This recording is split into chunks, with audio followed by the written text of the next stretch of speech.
right, we're gonna test this out a little bit. Alright, we're gonna test this out a little bit. Perfect. We're gonna test.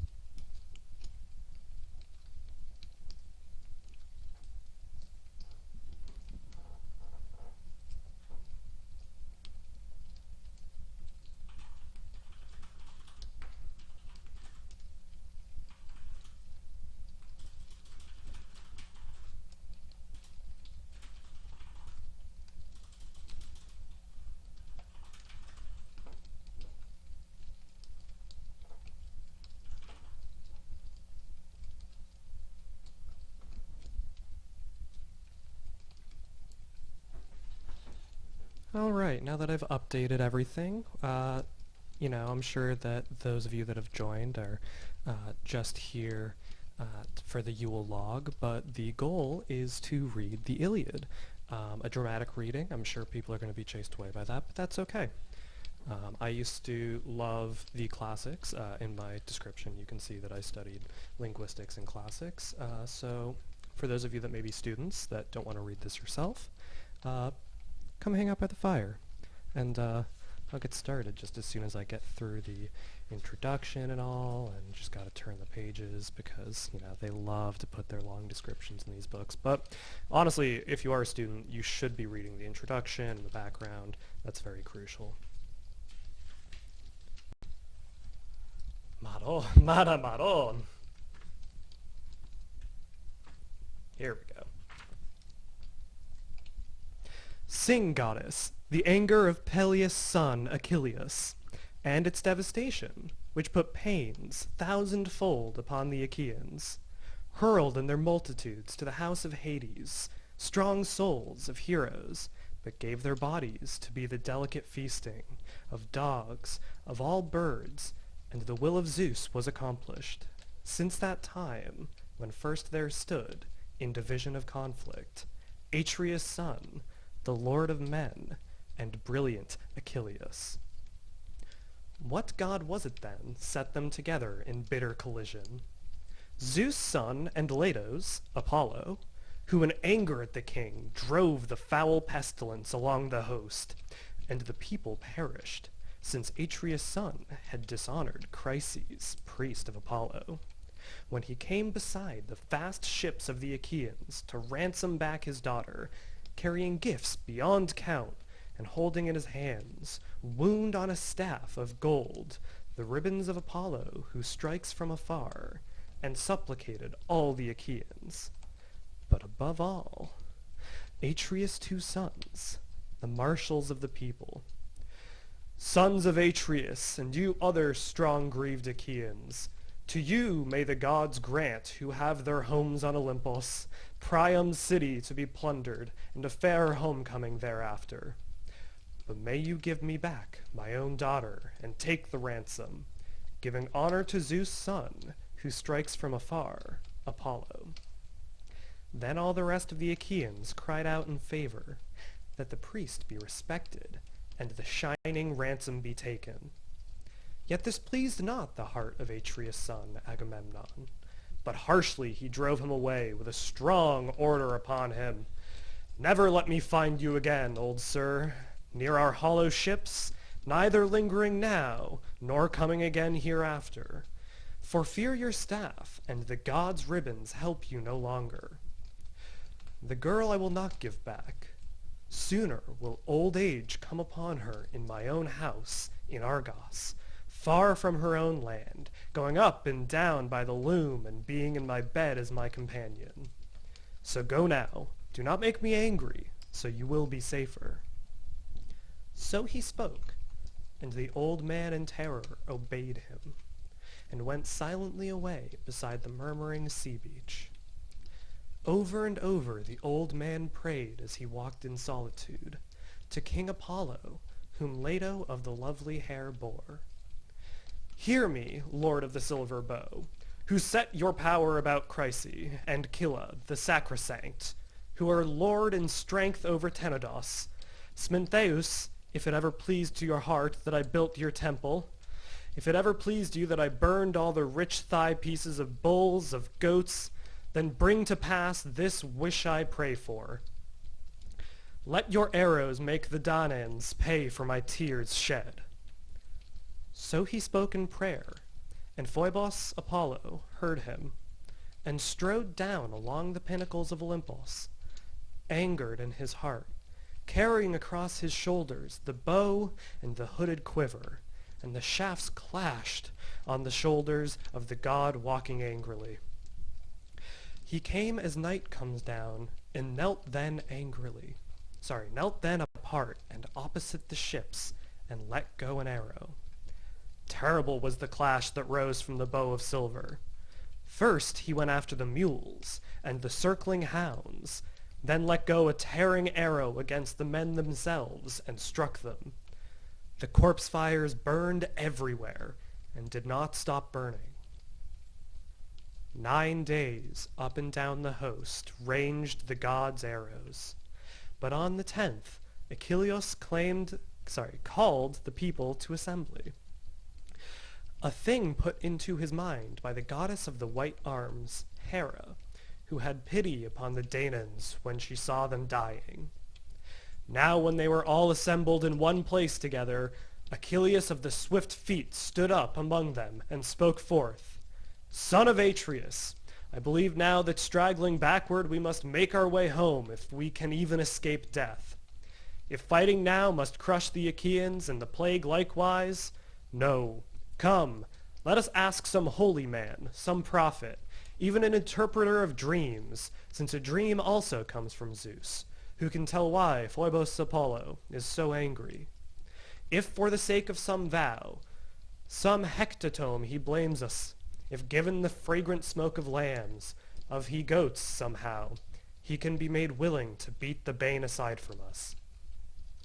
He spoke thus, and sat down again, and among them stood up Calchas, Thestor's son, far the best of the bird interpreters, who knew all things that were, the things to come, and the things past, who guided into the land of Ilion the ships of the Achaeans through the seercraft of his own that Phoebos Apollo gave him.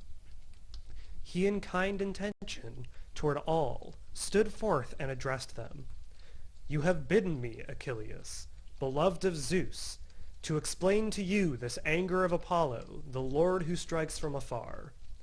Then I will speak, yet make me a promise, and swear before me, readily by word and work of your hands to defend me, since I believe I shall make a man angry who holds great kingship over the men of Argos, and all the Achaeans obey him. For a king, when he is angry, with a man beneath him, is too strong. And suppose, even for the day itself, he swallow down his anger. He still keeps bitterness that remains until its fulfillment deep in his chest. Speak forth then. Tell me if you will protect me. Then in answer again spoke Achilles of the swift feet. Speak, interpreting whatever you know, and fear nothing. In the name of Apollo, beloved of Zeus, to whom you, Calchas, make your prayers when you interpret the god's will to the Danaans. No man so long as I am alive above earth and see daylight shall lay the weight of his hands on you beside the hollow ships. Not one of all the Danaans, even if you mean him Agamemnon, who now claims to be far the greatest of all the Achaeans. At this, the blameless seer took courage again and spoke forth. No, it is not for the sake of some vow or hecatomb he blames us. Hecatomb, he blames us, but for the sake of his priest, whom Agamemnon dishonored, and would not give him back his daughter, nor accept the ransom. Therefore the archer sent griefs against us, and will send them still, nor sooner thrust back the shameful plague from the Danaans, until we give the glancing-eyed girl back to her father without price, without ransom, and lead also a blessed hecatomb to Chryse. Thus we might propitiate and persuade him. He spoke thus, and sat down again. And among them stood up Atreus' son, the hero wide-ruling Agamemnon.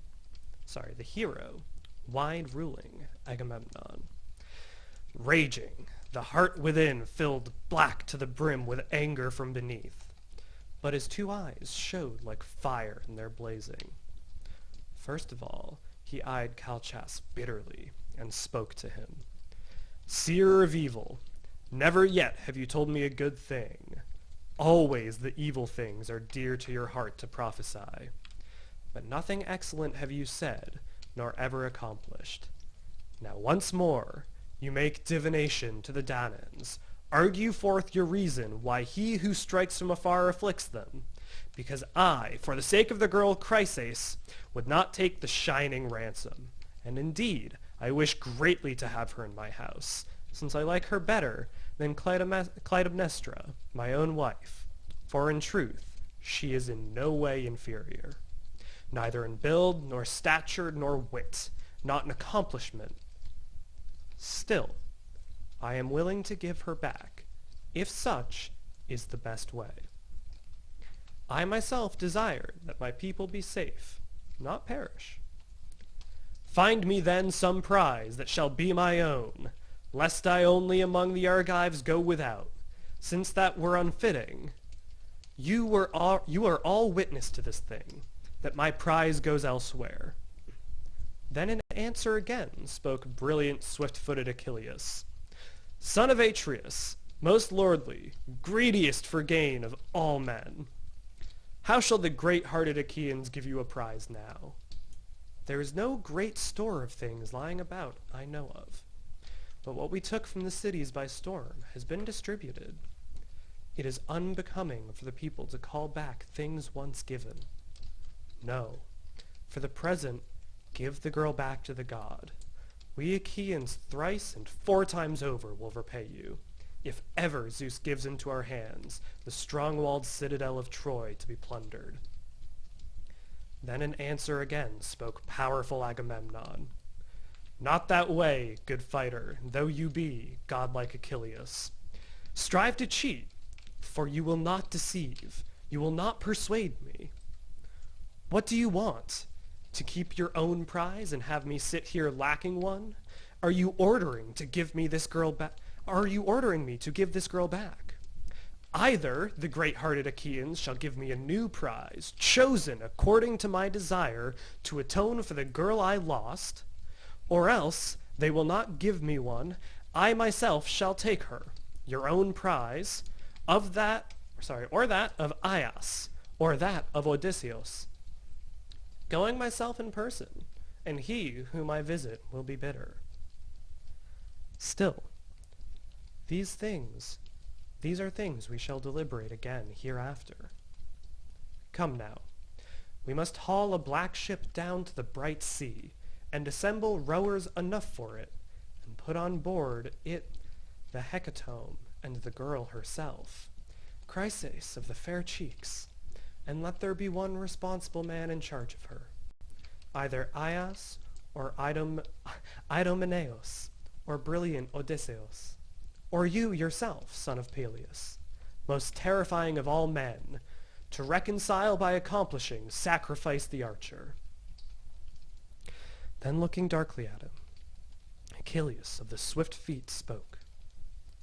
"O wrapped in shamelessness, with your mind forever on profit, how shall any of the Achaeans readily obey you either to go on a journey or to fight men strongly in battle? I, for my part, did not come here for the sake of the Trojan spearmen to fight against them, since to me they have done nothing. Never yet have they driven away my cattle or my horses. Never in Phthia, where the soil is rich, and men grow great, did they spoil my harvest, since indeed there is much that lies between us, the shadowy mountains and the echoing sea. But for your sake, O great shamelessness, we followed to do you favor. You with the dog's eyes, to win your honor, and Menelaus from the Trojans. You forget all this, or else you care nothing. And now my prize, you threaten in person to strip from me, for whom I labored much, the gift of the sons of the Achaeans. Never, when the Achaeans sack some well-founded citadel of the Trojans, do I have a prize that is equal to your prize. Always the greater part of the painful fighting is the work of my hands. But when the time comes to distribute the booty, yours is far the greater reward. And I, with some small thing yet dear to me, go back to my ships when I am weary with fighting. Now I am returning to Phthia, since it is much better to go home again with my curved ships, and I am minded no longer to stay here dishonored and pile up your wealth and your luxury. Then answered him in turn the Lord of Men, Agamemnon. Run away by all means if your heart drives you. I will not entreat you to stay here for my sake. There are others with me who will do me honor, and above all, Zeus of the councils. To me, you are the most hateful of all the kings whom the gods love. Forever quarreling is dear to your heart, and wars and battles, and if you are strong indeed, that is a god's gift. Go home then with your own ships and your own companions. Be king over the Myrmidons. I care nothing about you. I take no account of your anger. But here is my threat to you. Even as Phoebus Apollo is taking away my Chryses, I shall convey her back in my own ship, with my own followers. But I shall take the fair-cheeked Briseis, your prize, I myself going to your shelter, that you may learn well how much greater I am than you, and another man may shrink back from likening himself to me and contending against me. So he spoke, and the anger came on Peleus' son, and within his shaggy breast the heart was divided 2 ways, pondering whether to draw from beside his thigh the sharp sword, driving away all those who stood between, and kill the son of Atreus, or else to check the spleen within, and keep down his anger. Now as he weighed in mind and spirit these 2 courses, and was drawing from its scabbard the great sword, Athene descended from the sky. For Hera, the goddess of the white arms, sent her, who loved both men equally in her heart and cared for them. The goddess standing behind Peleus' son caught him by the fair hair, appearing to him only, for no man of the others saw her. Achilles, in amazement, turned about, and straightway knew Pallas Athene, and the terrible eyes shining. He uttered winged words and addressed her. Why have you come now, O child of Zeus of the Aegis, once more? Is it that you may see the outrageousness of the son of Atreus, Agamemnon? Yet I will tell you this thing, and I think it shall be accomplished. By such acts of arrogance he may even lose his own life. Then in answer, the goddess, gray-eyed Athene, spoke to him. I have come down to stay your anger, but will you obey me? From the sky and the goddess of the white arms, Hera sent me, who loves both of you equally in her heart and cares for you. Come then, do not take your sword in your hand. Keep clear of fighting, though indeed with words you may abuse him, and it will be that way. And this also will I tell you, and it will be a thing accomplished. Some day, 3 times over, such shining gifts shall be given you by reason of this outrage. Hold your hand then, and obey us. Then in answer again spoke Achilles of the swift feet. Goddess, it is necessary that I obey the word of you 2, angry though I am in my heart, so it will be better. If any man obeys the gods, they listen to him also. He spoke, and laid his heavy hand on the silver sword hilt, and thrust the great blade back into the scabbard, nor disobeyed the word of Athene. And she went back again to Olympos, the house of Zeus of the Aegis, with the other divinities.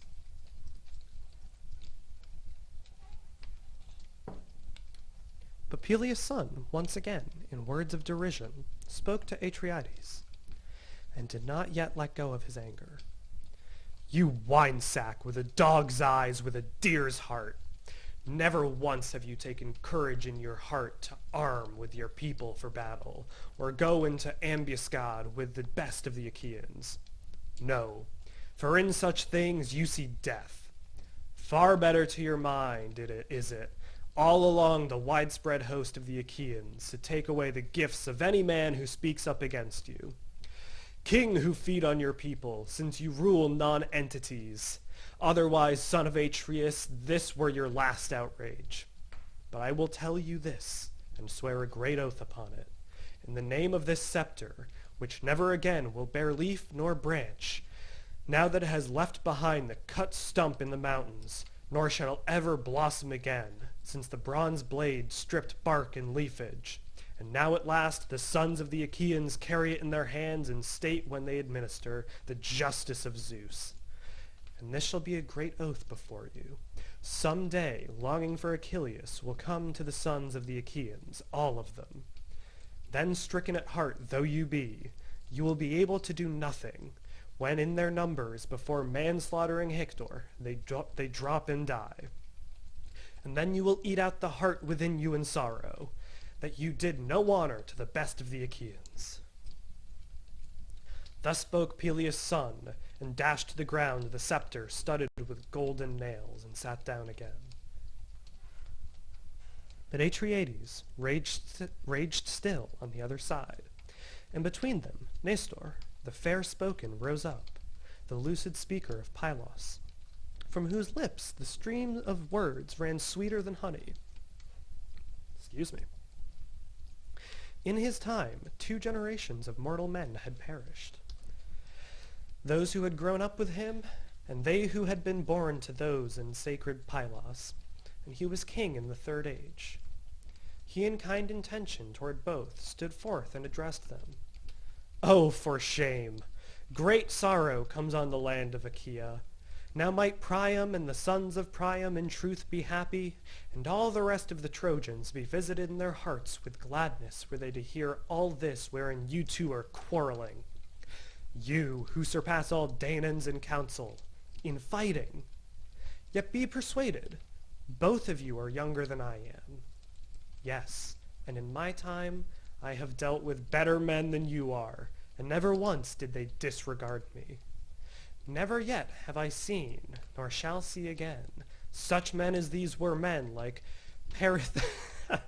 Perithous and Dryas, shepherd of the people, Cyaneus and Exadios, godlike Polyphemus, or Theseus, Aegeus' son, in the likeness of the immortals. These were the strongest generation of earth-born mortals, the strongest, and they fought against the strongest, the beast men living in the mountains, and terribly they destroyed them. I was of the company of these men, coming from Pylos, a long way from a distant land, since they had summoned me. And I fought single-handed, yet against such men, no one of the mortals now alive upon earth could do battle. And also, these listened to the counsels I gave, and heeded my bidding. Do you also obey, since to be persuaded is better? You, great man that you are, yet do not take the girl away, but let her be, a prize as the sons of the Achaeans gave her first. Nor, son of Peleus, think to match your strength with the king, since never equal with the rest is the portion of honor of the scattered king to whom Zeus gives magnificence. Even though you are the stronger man, and the mother who bore you was immortal, yet this man greater who is lord over more than you rule.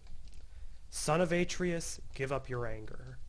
Even I entreat you to give over your bitterness against Achilles, he who stands as a great bulwark of battle over all the Achaeans. Then in answer again spoke powerful Agamemnon.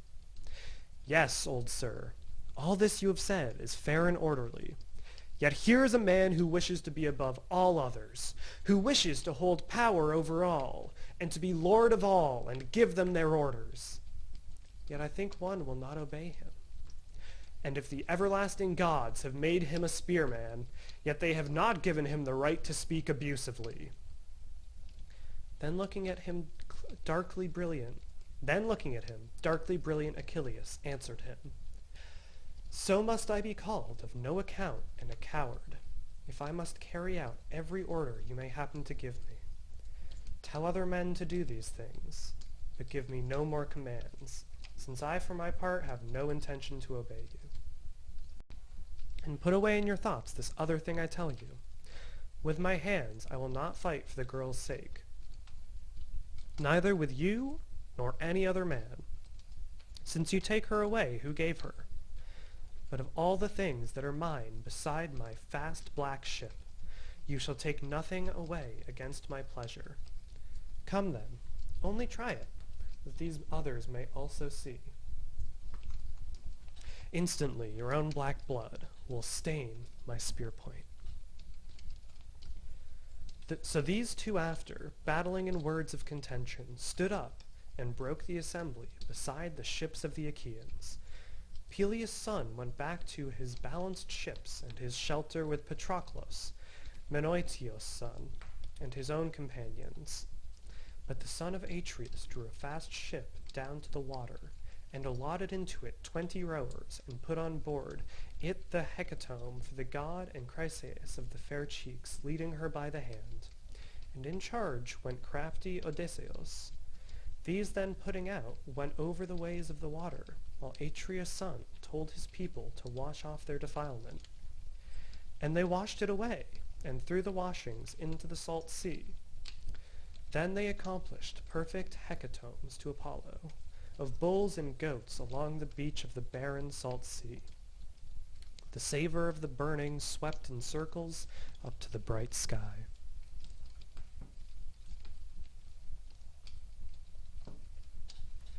Thus these were busy about the army, but Agamemnon did not give up his anger.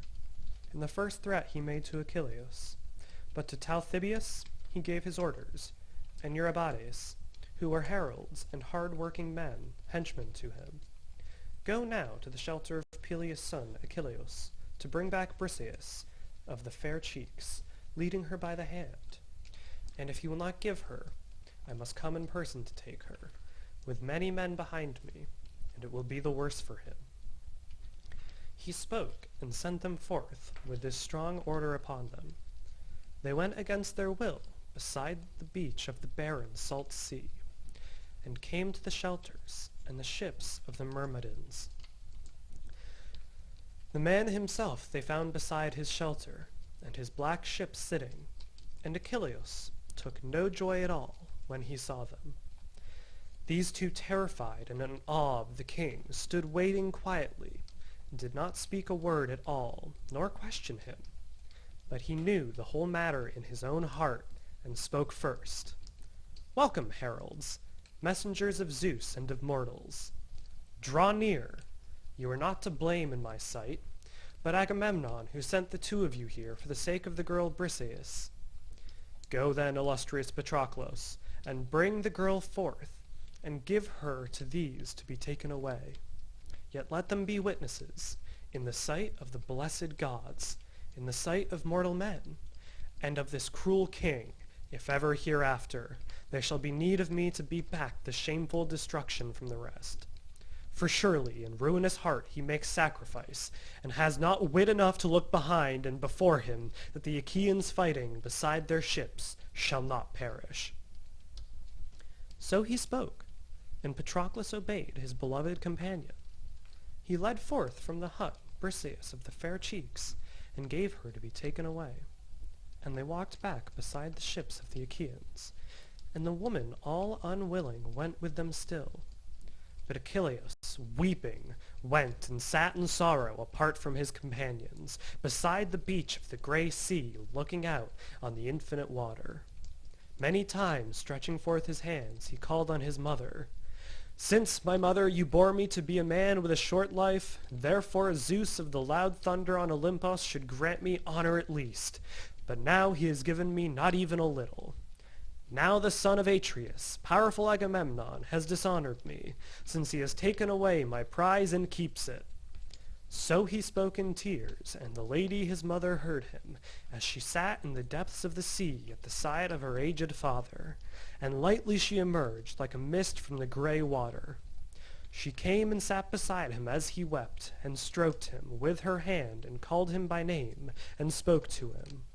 Why then, child, do you lament? What sorrow has come to your heart now? Tell me, do not hide it in your mind, and thus we shall both know." Sighing heavily, Achilles of the swift feet answered her, "You know, since you know, why must I tell you all this? We went against Thebe, the sacred city of Aetion, and the city we sacked, and carried everything back to this place. And the sons of the Achaeans made a fair distribution, and for Atreus' son they chose out Chryseis of the fair cheeks. Then Chryses, priest of him who strikes from afar, Apollo, came beside the fast ships of the bronze-armored Achaeans to ransom back his daughter, carrying gifts beyond count and holding in his hands, wound on a staff of gold, the ribbons of Apollo who strikes from afar, and supplicated all the Achaeans, but above all Atreus' two sons, the marshals of the people. Then all the rest of the Achaeans cried out in favor that the priest be respected and the shining ransom be taken. Yet this pleased not the heart of Atreus, son Agamemnon,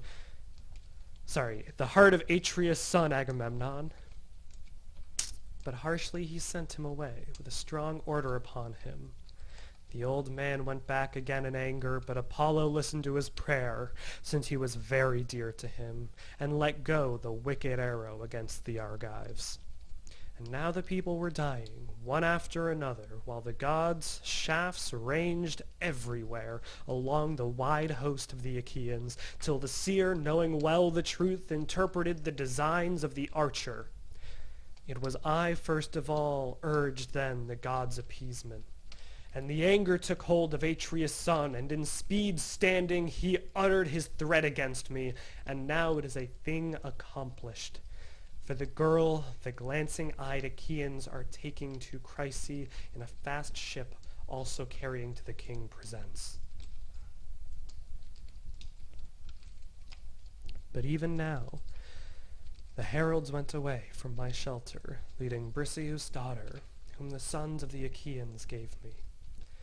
You then, if you have power to, protect your own son, going to Olympos and supplicating Zeus, if ever before now, either by word you comforted Zeus' heart or by action, since it is many times in my father's halls I have heard you making claims, when you said you only among the immortals beat aside shameful destruction from Cronos' son, the dark-misted, that time when all the other Olympians sought to bind him, Hera and Poseidon and Pallas Athene. Then you, goddess, went and set him free from his shackles, summoning in speed the creature of the 100 hands to tall Olympos, the creature the gods name Briareus, but all man, Aigeus' son, but he is far greater in strength than his father. He, rejoicing in the glory of it, sat down by Cronion, and the rest of the blessed gods were frightened and gave up binding him. Sit beside him and take his knees, and remind him of these things now, if perhaps he might be willing to help the Trojans, and pin the Achaeans back against the ships and the water, dying, so that thus they may all have profit of their own king, that Atreus' son, wide-ruling Agamemnon, may recognize his madness, that he did no honor to the best of the Achaeans. Thetis answered him, then letting the tears fall. Ah me, my child, your birth was bitterness. Why did I raise you? If only you could sit by your ships untroubled, not weeping, since indeed your lifetime is to be short, of no length. Now it has befallen that your life must be brief and bitter beyond all men's. To a bad destiny I bore you in my chambers. But I will go to cloud-dark Olympos and ask this thing of Zeus, who delights in the thunder. Perhaps he will do it. Do you, therefore, continuing to sit by your swift ships, be angry at the Achaeans, and stay away from all fighting. For Zeus went to the blameless Ethiopians at the ocean yesterday to feast, and the rest of the gods went with him. On the 12th day he will be coming back to Olympos. And then I will go for your sake to the house of Zeus, bronze-founded, and take him by the knees, and I think I can persuade him."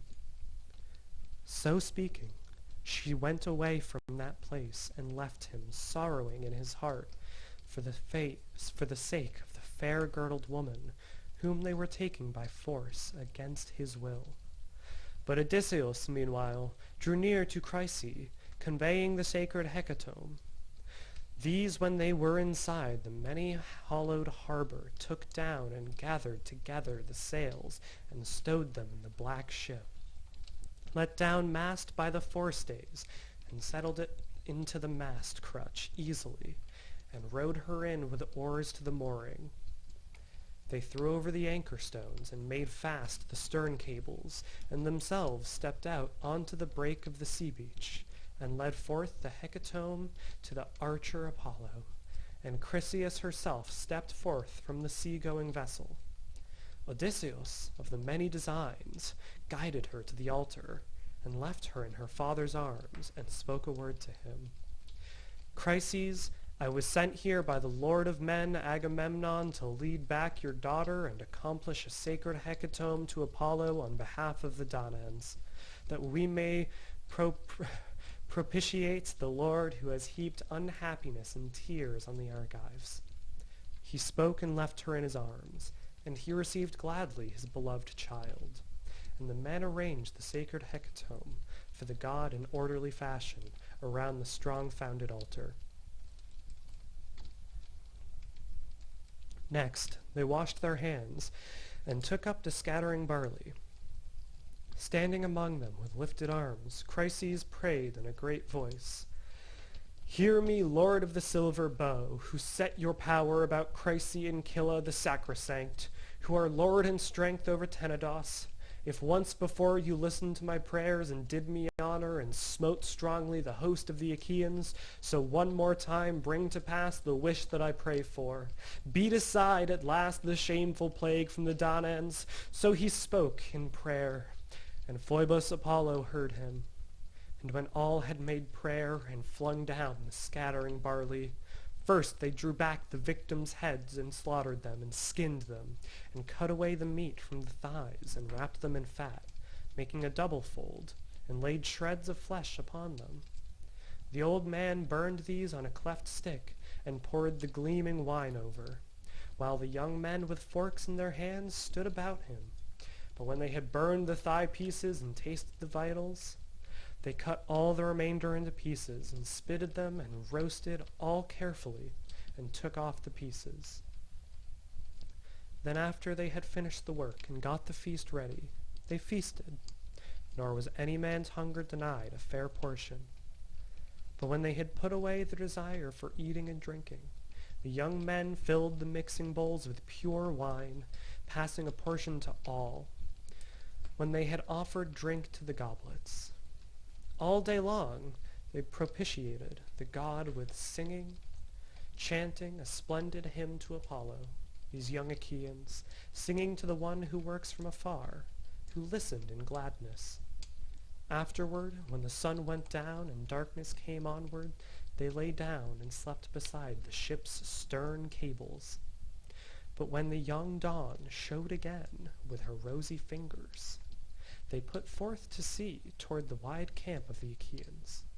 And Apollo, who works from afar, sent them a favoring stern wind.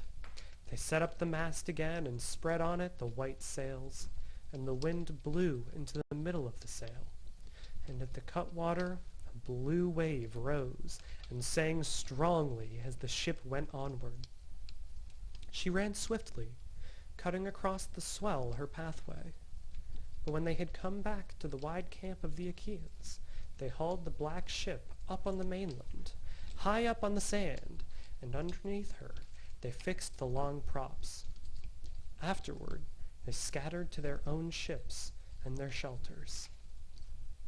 But that other still sat in anger beside his swift ships. Peleus' son, divinely born Achilles of the swift feet, never now would he go to assemblies where men win glory, never more into battle, but continued to waste his heart out, sitting there, though he longed always for the clamor and fighting. But when the 12th dawn after this day appeared, the gods who live forever came back to Olympus, all in a body, and Zeus led them. Nor did Thetis forget the entreaties of her son, but she emerged from the sea's waves early in the morning and went up to the tall sky in Olympus. She found Cronos' broad-browed son, apart from the others, sitting upon the highest peak of rugged Olympus. She came and sat behind him with her left hand embracing his knees, but took him underneath the chin with her right hand, and spoke in supplication to Lord Zeus, son of Cronos. Father Zeus, if ever before, in word or action, I did you favor among the immortals, now grant what I ask for. Now give honor to my son, short-lived beyond all other mortals, since even now the Lord of men, Agamemnon, dishonors him who has taken away his prize and keeps it. Zeus of the councils, Lord of Olympus, now do him honor, so long put strength into the Trojans, until the Achaeans give my son his rights, and his honor is increased among them. She spoke thus, but Zeus, who gathers the clouds, made no answer, but sat in silence a long time.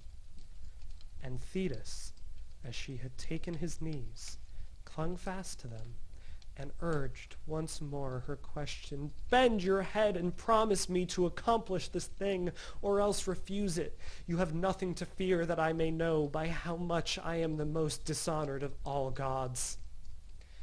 Deeply disturbed Zeus, who gathers the clouds, answered her, "This is a disastrous matter when you set me in conflict with Hera, and she troubles me with recriminations. Since even as things are, forever among the immortals, she is at me and speaks of how I helped the Trojans in battle. Even so, go back again now. Go away, for fear she see us. I will look into these things, that they be accomplished. See then, I will bend my head, that you may believe me.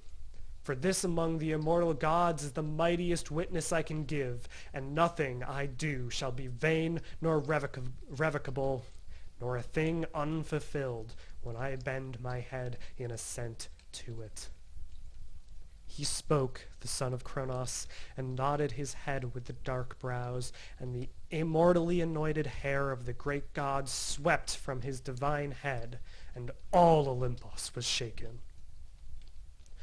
So these two, who had made their plans, separated, and Thetis leapt down again from shining Olympus into the sea's depth. But Zeus went back to his own house, and all the gods arose up from their chairs to greet the coming of their father. Not one had courage to keep his place as the father advanced, but stood up to greet him. Thus he took his place on the throne, yet Hera was not ignorant, having seen how he had been plotting counsels with Thetis the silver-footed, the daughter of the sea's ancient, and at once she spoke revilingly to Zeus, son of Cronos. "Treacherous one, what god has been plotting counsels with you? Always it is dear to your heart in my absence to think of secret things and decide upon them.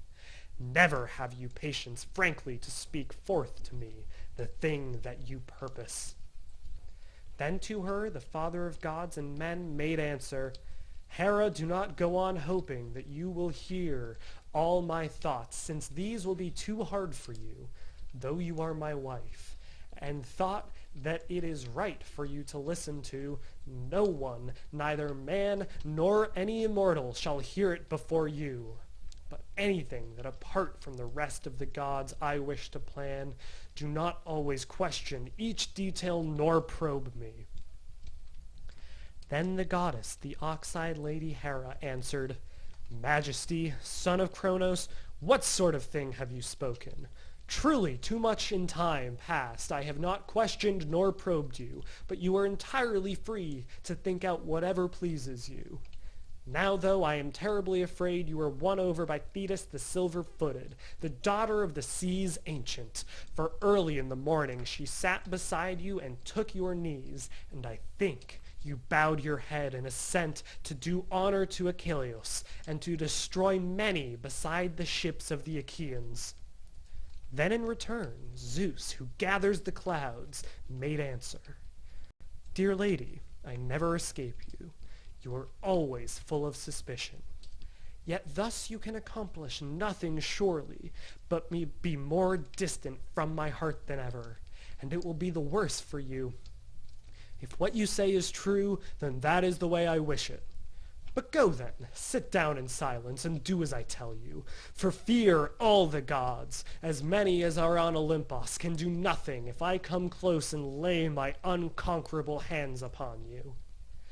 He spoke, and the goddess, the ox-eyed Lady Hera, was frightened, and went and sat down in silence, wrenching her heart to obedience. And all the Uranian gods in the house of Zeus were troubled. Hephaestus, the renowned smith, rose up to speak among them, to bring comfort to his beloved mother Hera of the white arms. This will be a disastrous matter, and not endurable if you two are to quarrel thus for the sake of mortals, and bring brawling among the gods. There will be no pleasure in the stately feast at all, since vile things will be uppermost. And I entreat my mother, though she herself understands it, to be ingratiating toward our father Zeus, that no longer our father may scold her and break up the quiet of our feasting. For if the Olympian who handles the lightning should be minded to hurl us out of our places, he is far too strong for any. Do you therefore approach him again, with words made gentle, and at once the Olympian will be gracious to us again to us. He spoke, and springing to his feet, put a two-handled goblet into his mother's hands, and spoke again to her once more. Have patience, my mother, and endure it, though you be saddened, for fear that, dear as you are, I see you before my own eyes struck down, and then sorry though I be, I shall not be able to do anything. It is too hard to fight against the Olympian. There was a time once before now I was minded to help you, and he caught me by the foot and threw me from the magic threshold, and all day long I dropped helpless, and about sunset I landed in Lemnos, and there was not much life left in me. After that fall, it was the Sintian men who took care of me. He spoke, and the goddess of the white arms Hera smiled at him, and smiling she accepted the goblet out of her son's hand. Thereafter, beginning from the left, he poured drinks for the other gods, dipping up from the mixing bowl the sweet nectar. But among the blessed immortals uncontrollable laughter went up as they saw Hephaestus bustling about the palace. Thus thereafter the whole day long, until the sun went under, they feasted, nor was anyone's hunger denied a fair portion, nor denied the beautifully wrought lyre in the hands of Apollo, nor the antiphonal sweet sound of the muses singing. Afterward, when the light of the flaming sun went under, they went away, each one to sleep in his home, where for each one of the far-renowned strong-handed Hephaestus had built a house by means of his craftsmanship and cunning. Zeus the Olympian, and lord of the lightning, went to his own bed, where always he lay when sweet sleep came on him. Going up to the bed he slept, and Hera of the gold throne beside him. That is Book One of the Iliad. Granted, this is the first time I've recorded in this fashion. I hope that I didn't peek out often, if at all. I hope that was captivating for you all. Honestly, there's such interesting things within this first chapter, including, I've always loved it's very important, the Achilles of the swift-footed, and the titles that are, they say a name, they say a title, as such, Achilles of the swift-footed. That's one of those things that survives from Greek and into Sanskrit and Latin. We use those terms, those phrases to reconstruct etymologies for Proto-Indo-European. Those are culturally important and they are linguistically important, help us reconstruct language and culture that we don't have any physical attestation for other than the surviving languages and cultures. On top of things like Achilles mentioning that the Trojans had never run off his cattle. Um, Cattle wrangling was the history of Rome. They were a group of cattle rustlers who ended up taking land and establishing an empire, effectively, first a monarchy, but there is so much important cultural history because the Iliad, I believe, was first written, the Iliad and the Odyssey first in the written word, I believe, someone fact check me on this if I'm wrong, but I believe entered written canon around, God, I'm going to get this wrong, 800 BC. But whenever they were written down, it's known that they had been passed down as oral traditions for much longer. And there are aspects of, if I'm remembering correctly, Ajax, or else Aias, as might be stated. There are aspects of armor and weapons and shields that can be backdated to probably, I think, I could be, again, it's been a little bit, but I believe since before 1000 BC. Either way, they backdate far, and there's mismatched information as opposed to trying to date when this story could have happened if it is a historical account. And this tells us that there has been, there have been changes through time, but as I mentioned before, there are certain set phrases that we reconstruct etymologies through. These oral traditions were incredibly robust, and they would stay mostly the same for years and years. There's a fire ritual in India that is in the Sanskrit tradition, keeps, it's stayed mostly the same for, I'd say, something like 2,000 years. These stories, the reason people get frustrated because they're made to read them, and they are often translated in these very old-fashioned and dated ways. But it is the case that the amount of information, especially when used in conjunction with other histories, with other inscriptions, so much information about other cultures and about older cultures that we would have no way of knowing can be illuminated. On top of the fact that I think they're very exciting. We got Achilles, begging his mother to go and beg the gods that, look, I have been cursed with a short life, but this kleos aptiton that I seek, this undying glory, I need this, and because I have been cursed with this from my birth, I beg you, my mother, to go and beg Zeus, the unconquerable, as he is stated. This is truly, this is such an exciting story, and I understand that it can be very dense and that it can be very hard to read. I hope that someone can find some amount of joy in my retelling and my rereading. Thankfully, Book One took almost 50 minutes, so if you can put this on in the background and, do this while you do other homework, and this helps you get through it, because I know a lot of people struggle with this. You can listen to this and don't, I didn't tell, if your teachers ask, I didn't tell you this. If my told teachers ask, I didn't tell you this, but listen to my recording and then do Spark Notes. That'll give you the important story beats, but you'll at least have heard. And really, another reason this is so crucial to read out loud is that this was an oral tradition. The fact that it was written down, as I mentioned, happened later than these stories existing. You would have people telling these stories, and well, it's been too long, and I don't recall exactly what the beat would be, but there was